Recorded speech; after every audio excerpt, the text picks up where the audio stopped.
आज का क्वेश्चन है duplicate subtree in binary tree.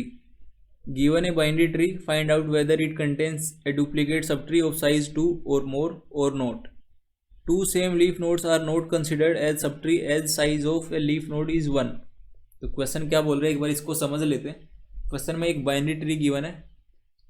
अब इस बाइनरी ट्री में जितने भी सब ट्रीज हैं उनमें फाइंड करना है कि ये जो सब ट्रीज हैं अगर आपस में कोई भी एटलीस्ट एक सब ट्री भी डुप्लीकेट हो रही है, किसी के साथ डुप्लीकेसी शो कर रही है, तो उस वाले केस में हम क्या करेंगे, रिटर्न 1 करना है।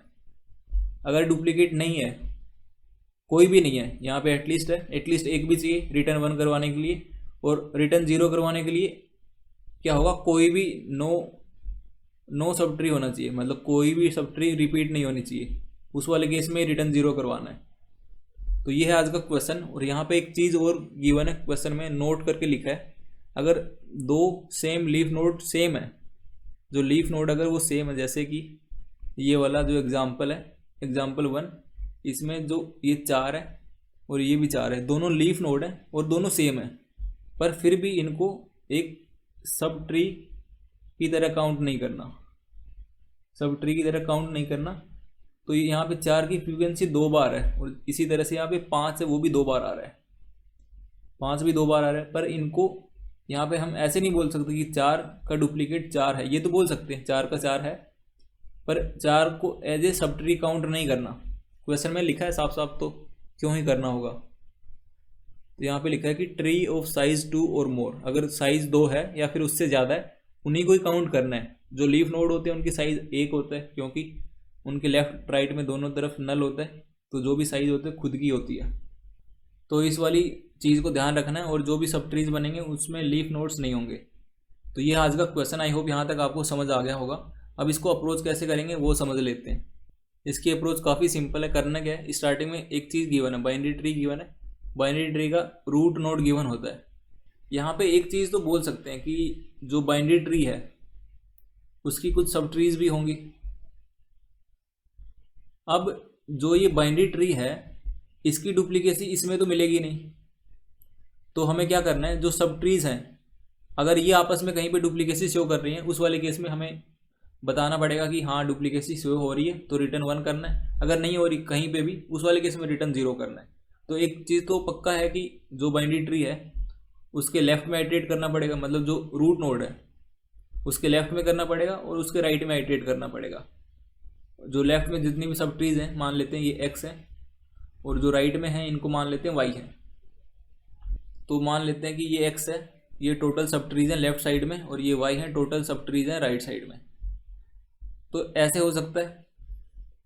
तो डुप्लीकेट करवाने के लिए हमें क्या चेक करना पड़ेगा, xi को yi के साथ चेक करना पड़ेगा, और क्या करना पड़ेगा, xi को x की j के साथ भी कंपेयर करना पड़ेगा, और yi को y के j के साथ कंपेयर करना पड़ेगा।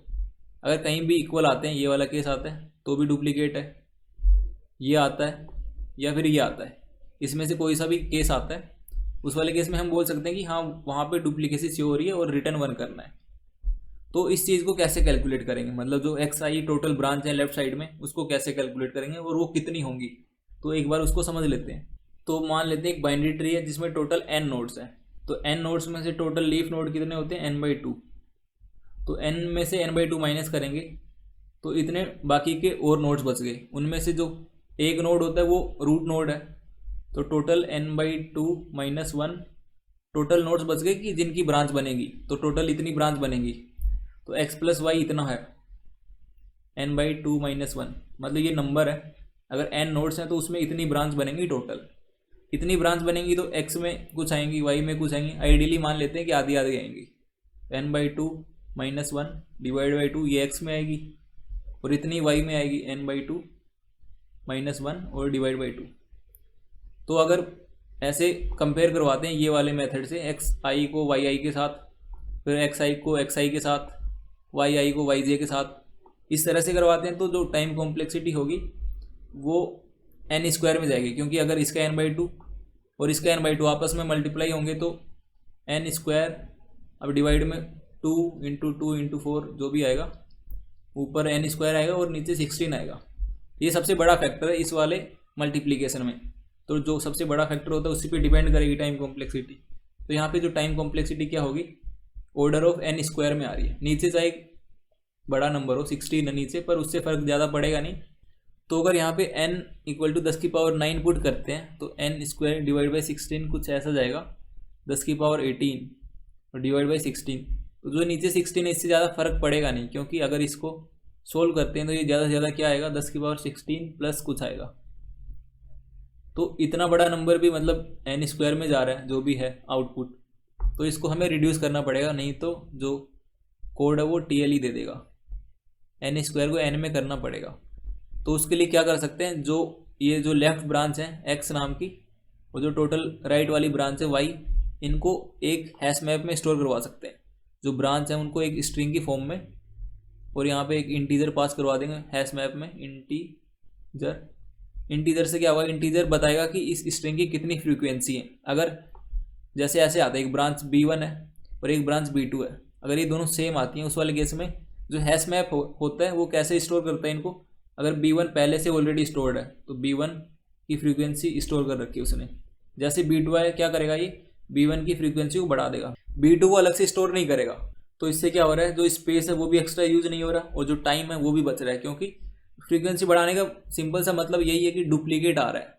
तो हैश मैप की हेल्प से क्या होगा, ये हर एक xi को हर एक yj के साथ कंपेयर नहीं करेगा, ये सिंपली क्या करेगा, जो कहीं पे डुप्लीकेसी अगर आ रही है तो उसकी फ्रीक्वेंसी को 1 से बढ़ा देगा।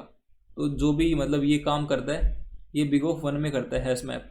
तो इसका यूज़ करेंगे इस क्वेश्चन में। तो इस क्वेश्चन में क्या करना है एक बार मैं फिर से रिपीट कर देता हूँ। क्वेश्चन में रूट नोड गिवन होगा, तो रूट नोड के लेफ्ट में जितने भी सब ट्रीज होंगे मान लेते हैं x है, जितने भी राइट में होंगे मान लेते हैं y हैं। तो इन सबको एक कहीं पे स्टोर करवाना होगा, एक हैश मैप में स्टोर करवा रहे हैं। कैसे करवा रहे हैं, जो ये सब ट्री बनेगा जैसे इसका सब ट्री ये वाला है, तो इस 2 4 5 को स्ट्रिंग की फॉर्म में स्टोर करवाना है। स्ट्रिंग में कैसे, एक पर्टिकुलर ऑर्डर में, जैसे अगर ये नोड है तो अगर इसका पहले लेफ्ट वाला चाइल्ड स्टोर करवा रहे हैं, फिर राइट वाला, फिर नोड का मतलब 2 है, तो इस तरह से इनको अगर स्टोर करवा रहे हैं तो सेम ऑर्डर से हर एक ब्रांच के मतलब जो एलिमेंट्स होंगे उनको स्टोर करवाना है। जैसे ये वाली ब्रांच है इसमें भी सेम तरीके से स्टोर करवाएंगे, पहले लेफ्ट वाला चाइल्ड, फिर राइट वाला और फिर खुद वाला। तो इसमें क्या होगा, पहले 4 फिर 5 और 2, इस तरह से इनको स्टोर करवाना है स्ट्रिंग की फॉर्म में। तो ये कुछ ऐसे हो जाएंगे, ये वाली ब्रांच इस तरह से स्टोर होगी 4 5 2, और जो ये वाली ब्रांच है ये भी इसी तरह से स्टोर होगी 4 5 2। और जैसे ये वाली ब्रांच है 3 को मिला के, यहाँ पे 3 के लेफ्ट में नल है तो नल का n मान लेते हैं। राइट में क्या है, राइट से ये आया 4 5 2, यहाँ पे 4 5 2 और खुद 3 है, तो ये इस तरह से इसको स्टोर करवाएंगे।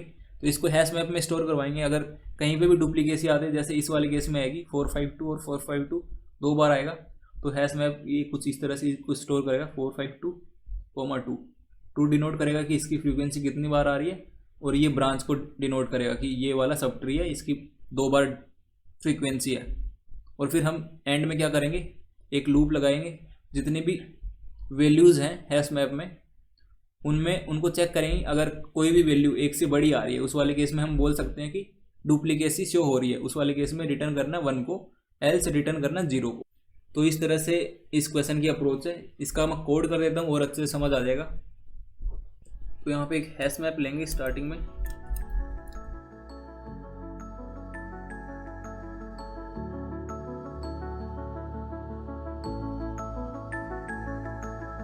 अब करना क्या है, जो ये रूट वाला नोड गिवन है इसके लेफ्ट में जाना है और राइट में जाना है। तो एक फंक्शन बनाएंगे सोल्व नाम का, जो रूट के लेफ्ट में जाएगा और जितने ब्रांचेस होंगे या फिर सब ट्री होंगी उनको स्टोर करवाएगा हैश मैप में, और इसी तरह से रूट के राइट में जाएगा और हैश मैप में सारी स्टोर करवा देगा। और कहीं पे भी डुप्लीकेसी होगी तो हैश मैप उसको अपने आप संभाल लेगा।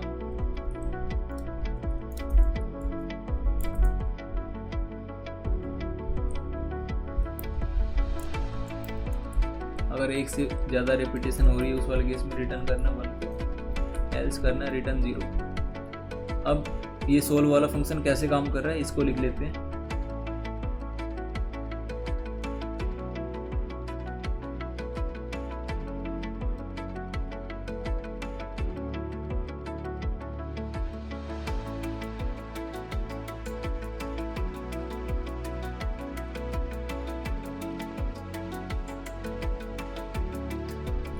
String dot value of node की डेटा।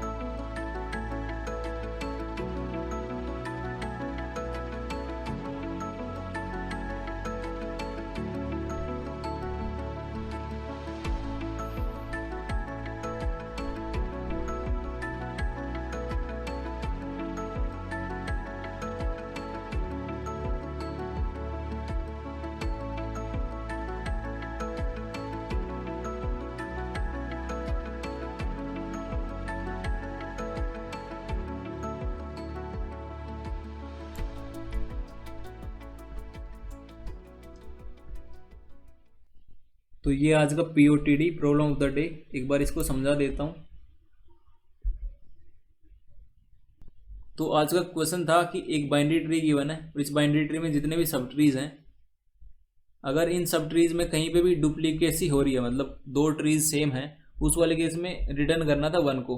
अगर कोई भी मतलब सब ट्री डुप्लीकेट नहीं है, उस वाले केस में रिटर्न करना 0 को। ये सिंपल सा क्वेश्चन था। इसकी अप्रोच क्या थी कि जो बाइनरी ट्री है उसके एक बार लेफ्ट में गए, एक बार राइट में गए। लेफ्ट में जितने भी उसकी सब ट्रीज थी उनको कहीं पे स्टोर करवाया, राइट में उसकी जितनी भी सब ट्रीज थी उनको स्टोर करवाया। और इनको स्टोर कैसे करवाया? एक हैश मैप की हेल्प से। हैश मैप क्या करेगा? अगर दो ब्रांच सेम है, मतलब दो सब ट्रीज की जो वैल्यूज अगर वो एग्जैक्टली सेम है, उस वाले केस में हैश मैप क्या करता है कि जो सेम वाली उसको 2 बार स्टोर नहीं करता, उसको एक बार स्टोर करेगा और उसकी फ्रीक्वेंसी को बढ़ा देगा। इस तरह से स्टोर करता है। अगर हमें पता चला कि जो फ्रीक्वेंसी है वो 1 से ज़्यादा है इस वाले फंक्शन में, इस वाले मतलब लाइन में अगर 1 से ज़्यादा आ रही है वैल्यू, उस वाले केस में रिटर्न 1 करवा रहे हैं। अगर 1 की मतलब कहीं पे भी ऐसा नहीं आ रहा, उस वाले केस में रिटर्न करना है 0 को। और जो ये x और ये y है, ये कैसे फाइंड करा? एक फंक्शन की हेल्प से। सोल्व मतलब एक रिकर्सिव फंक्शन है जिसमें रूट का लेफ्ट पुट कर रहे हैं और राइट पुट कर रहे हैं और एक हैश मैप पास करवा रहे हैं कि जो जितने भी जो ब्रांच आएंगी एक स्ट्रिंग की फॉर्म में और उनकी जो फ्रीक्वेंसी है वो इंटीजर की फॉर्म में, वो इस मैप में स्टोर करवा रहे हैं। और जो ये सोल्व वाला ये कैसे काम कर रहा है? ये बेसिकली क्या करता है, मान लेते हैं ये वाला नोड है, 2 है, 3 है और 4 है। तो जो ये वाला सब ट्री है, इसमें जो लीफ नोड्स हैं उनको ये फंक्शन कैसे स्टोर कर रहा है? यहाँ से अगर नोड के लेफ्ट वाला भी नल है और राइट वाला भी नल है, मतलब कि वो लीफ नोड है, उस वाले केस में नोड की जो भी डेटा होगी उसको ये रिटर्न कर रहा है एक स्ट्रिंग की फॉर्म में, क्योंकि ये जो फंक्शन है वो स्ट्रिंग है। और स्ट्रिंग इसलिए लिया क्योंकि जो हैश मैप है उसमें जो ब्रांच है, जो सब ट्रीज हैं, उनको हम एक स्ट्रिंग की फॉर्म में स्टोर करवा रहे हैं। और अगर जो नोड्स हैं वो लीफ नोड नहीं, उस वाले केस में क्या कर रहे हैं? जैसे सेम ये वाला नोड लिया, 2 है, इसके लेफ्ट में 3 है और ये 4 है। ये मतलब एक ट्री है और उसका ये सब ट्री है। उसमें क्या कर रहे हैं? एक स्ट्रिंग बिल्डर लिया। यहाँ पे स्ट्रिंग इसलिए नहीं लिया क्योंकि स्ट्रिंग क्या होती है? इम्यूटेबल होती है, म्यूटेट नहीं कर सकते उसको। जावा में, सी में कर सकते हैं, C++ में, यहाँ पे नहीं कर सकते। तो उस वाले केस में स्ट्रिंग बिल्डर लेना ज़्यादा ठीक रहेगा, क्योंकि अगर स्ट्रिंग लेते हैं उस वाले केस में, अगर स्ट्रिंग में कुछ अपेंड करवाते हैं तो उसकी टाइम कॉम्प्लेक्सिटी चली जाती है जो प्रीवियस स्ट्रिंग की जो लेंथ होती है उसकी इक्वल। तो इस चीज़ को अवॉइड करने के लिए यहाँ पे स्ट्रिंग बिल्डर लिया है इस वाली लाइन में।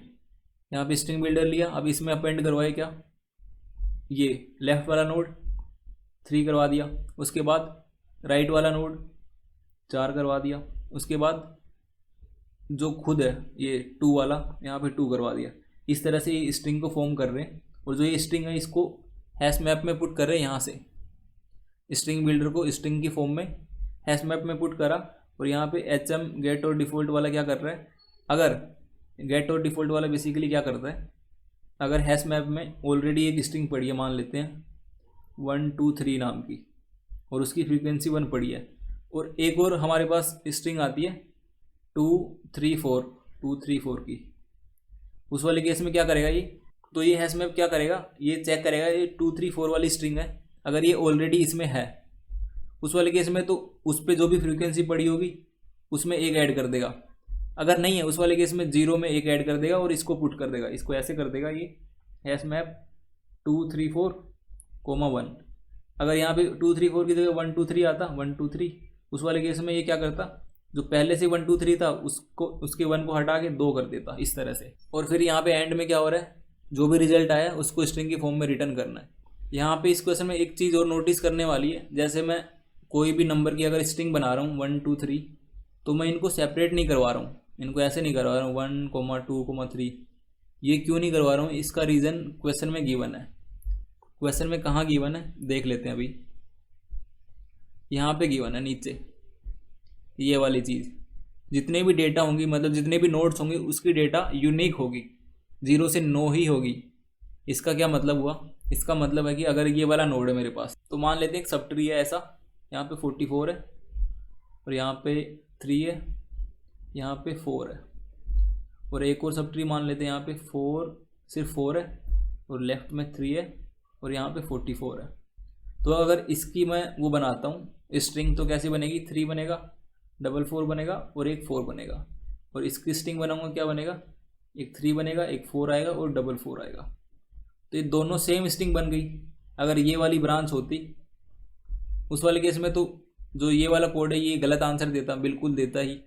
पर यहाँ पे क्वेश्चन बोल रहा है कि जो ये है नोड की वैल्यू वो 9 से बड़ी होगी नहीं, जो भी वैल्यू होगी 9 से छोटी होगी, मतलब ऐसा होगा जो नोड्स की वैल्यू होगी डाटा वो 9 के इक्वल होगी और 0 से लेकर 9 तक होगी। तो उस वाले केस में हम बोल सकते हैं कि ये वाला केस कभी आएगा ही नहीं। तो जब आएगा नहीं तो मैंने इनको सेपरेट नहीं करा। अगर सेपरेट करना होता तो यहाँ पे सिंपल सा क्या करते, जो भी यहाँ पे नोड की डेटा है उसमें प्लस कुछ कोमा डाल सकते थे यहाँ पे, और सेम काम यहाँ कर सकते थे, यहाँ पे प्लस करके यहाँ पे कोमा डाल देते, बस इतना सा करना था। तो ये आज का POTD, आई होप समझ आया होगा। अगर फिर भी कुछ डाउट रहती है तो आप कमेंट सेक्शन में पूछ सकते हो।